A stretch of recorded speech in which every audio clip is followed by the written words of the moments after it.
Somewhere in the back office of every grocery chain in the country, a category manager is looking at a chart most shoppers never see.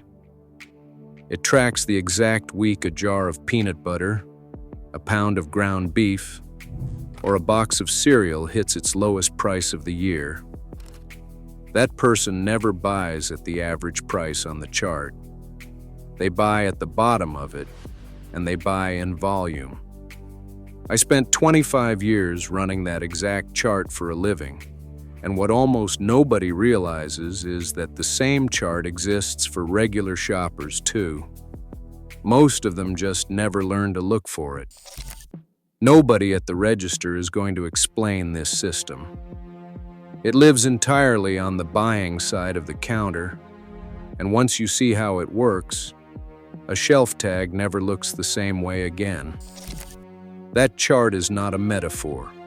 It exists as a real tracked pricing curve inside every major chain's purchasing software, updated weekly, and it is the single biggest reason some shoppers seem to pay less for the exact same cart every single week. Nearly every packaged, non-perishable product in an American grocery store moves through a predictable rise and fall pattern the industry calls a sales cycle. Most large chains run this cycle on a 6 to 12-week rotation. A box of cereal, a jar of peanut butter, a bag of frozen vegetables, each one bottoms out at its lowest price of the cycle, roughly once every 2 to 3 months, then climbs back toward full price until the pattern repeats. Inside a single category, competing brands often trade off which one carries the discount in a given week. When one brand of soda goes on sale, a rival brand typically does not, and the two switch roles a few weeks later. The same trade-off plays out across cereal, paper towels, and canned goods. Underneath that weekly rotation runs a slower seasonal current. Baking staples bottom out before Thanksgiving and Christmas. Grilling supplies bottom out before Memorial Day and the 4th of July. Health and organizational products bottom out every January. A professional buyer never purchases at the average point on this curve. They buy at the very bottom of it, in volume, and hold that inventory until the next cycle turns. That single distinction, paying the trough price instead of the average price, is the entire mechanism behind why some households never seem to pay full price for the same items everyone else buys at retail. A 15-ounce can of black beans priced at 89 cents at its cycle low can climb toward $1.30 or more at its cycle high. Same can, same brand, same shelf, weeks apart. Multiply that swing across every aisle in the store, and the gap between shopping at the peak and shopping at the trough becomes the difference between two very different totals for the exact same cart. Subscribe if you want more grocery hacks that help you save money every time you shop. The tool that makes this possible is not complicated. It is a running record of what things actually cost, tracked over time and across stores. Something frugal households have quietly kept for decades, long before there was an app for anything. On the professional side, buyers call it a purchasing calendar.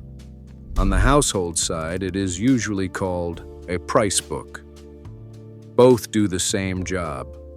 They turn a vague sense of, "this seems like a good price," into an actual number, backed by real receipts instead of a guess. A jar of peanut butter that swings between $2.40 at its high point and $1.50 at its low point is a real, documented pattern once someone has it written down. Not a coincidence they happen to notice one week.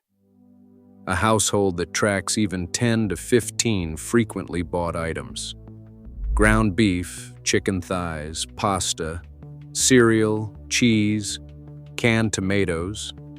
Across 6 to 8 weeks starts to see the exact same swing a category manager sees on their internal chart.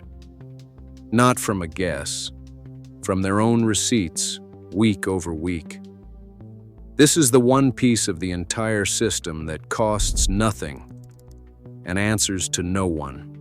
No sign-up, no membership, no data handed over in exchange for a discount code.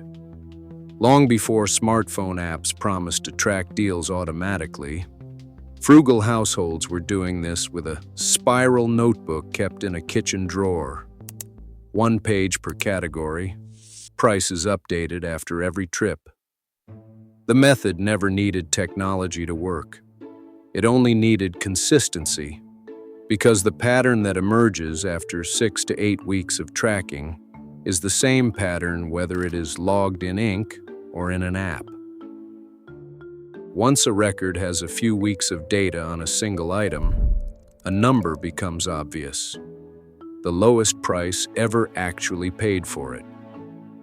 That number, not the shelf price and not last week's price, is what the trade calls a stock-up price, and it functions exactly like the trough a category manager targets internally. It becomes the only number that matters, quietly replacing the question, "Is this on sale?" with the question, "Is this at or below the number my own receipts already proved?" A 20% discount off an inflated regular price is still a bad deal if the record shows a lower price was paid 6 weeks earlier. A sale sign is a claim. A price record built from real receipts is evidence. And that is exactly why pre-inflated sale tags and buy one get one markups lose their power the moment a household has one to compare against. Retailers rarely correct this gap because most shoppers compare a sale tag only against their memory of the regular price, and memory is far less reliable than a written record. A number written down at the register a month ago beats a number recalled from a vague impression every time. Buying at the rock-bottom point on the curve only pays off if enough is purchased to bridge the gap until the price falls that low again, usually 6 to 12 weeks out. This is the actual mechanism behind what looks, from the outside, like hoarding, but functions as something much simpler. Buying the same ongoing usage of an item all at once, at the lowest point in its cycle, instead of piecemeal at whatever price happens to be on the shelf the week it runs out. A household going through 2 pounds of ground beef a week needs roughly 12 to 24 pounds to bridge a typical 6 to 12 week cycle, comfortably within a standard home freezer. Applied consistently across a handful of staples, this is the mechanism that quietly removes full price from a grocery bill almost entirely. The household is never buying at the top of the curve, because the last low point already covered what they need until the next one arrives. The same logic extends beyond the freezer. Canned goods, pasta, rice, and paper products carry no expiration pressure at all, which makes them the easiest entry point for testing this approach for the first time. A pantry stocked at the bottom of 6 different cycles, staggered across the weeks they each hit their low point, ends up looking like a small, rotating inventory system rather than a single one-time bulk purchase. From the outside, a kitchen running this way looks identical to any other kitchen. The only difference is what sits behind the pantry door and what it costs to get there. Underneath the 6 to 12 week cycle runs a slower yearly rhythm tied to the calendar, and it moves entire categories at once instead of single items.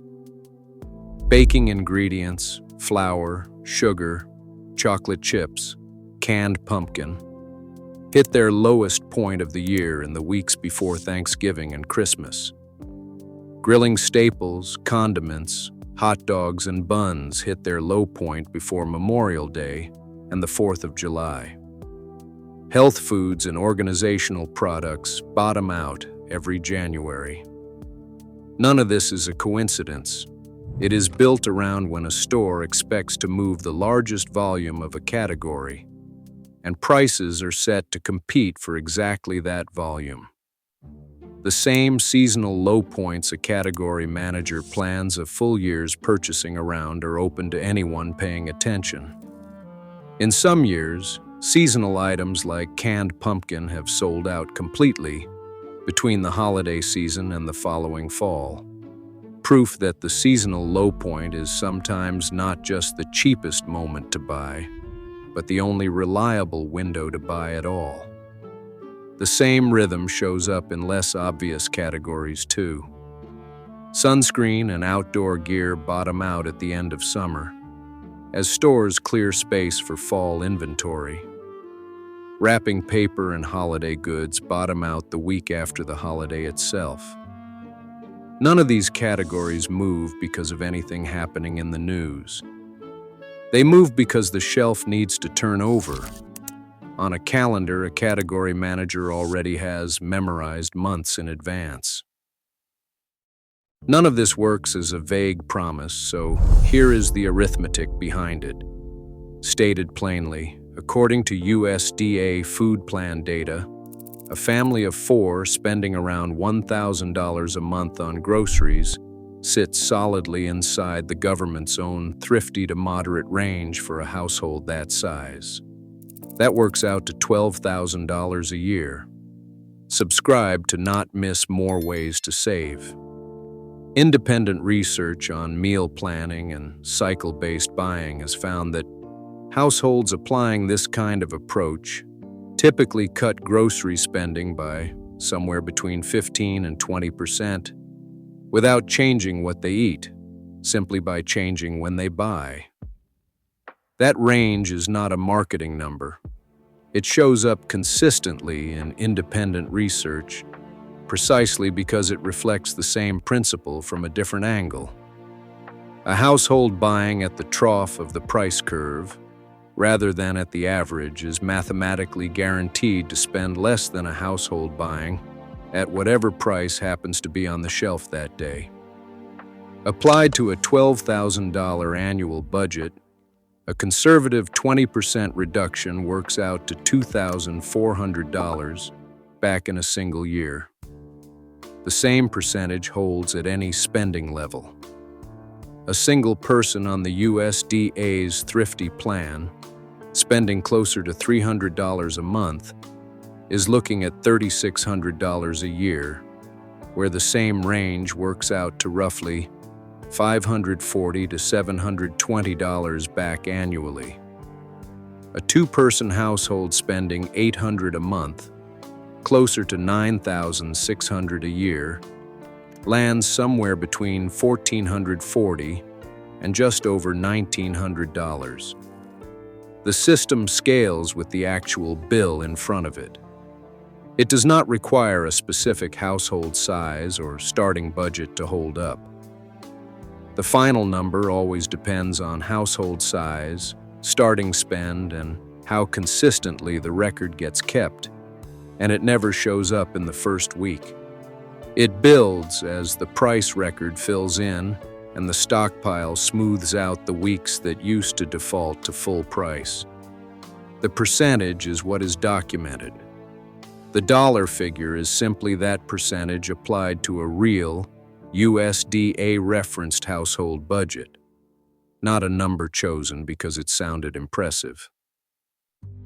Every piece of this is something a category manager already does professionally, just scaled down to a single kitchen. The record replaces guesswork with real receipts. The stock-up price replaces the phrase "on sale" with a number that can be trusted. The stockpile turns a rock-bottom price into weeks of coverage instead of a single trip's savings. The seasonal layer stretches that same logic across an entire year instead of just the next 6 weeks. None of it requires an app, a membership, or a subscription fee. It runs on a notebook, about 2 minutes of attention per grocery trip, and roughly 6 to 8 weeks before the pattern becomes obvious. After that, the system runs almost on its own, because the pattern is already known before the next trip even starts. It is the same underlying principle behind reading a per-pound sticker at the meat counter or catching a Wednesday morning markdown. A different corner of the same store, but the same rule. Know the real number before the shelf tag gets to decide what it means. 25 years of setting these numbers on the other side of the counter taught one lesson above all else. No store is ever going to hand this system to a shopper voluntarily. The information was never hidden. It was just never offered.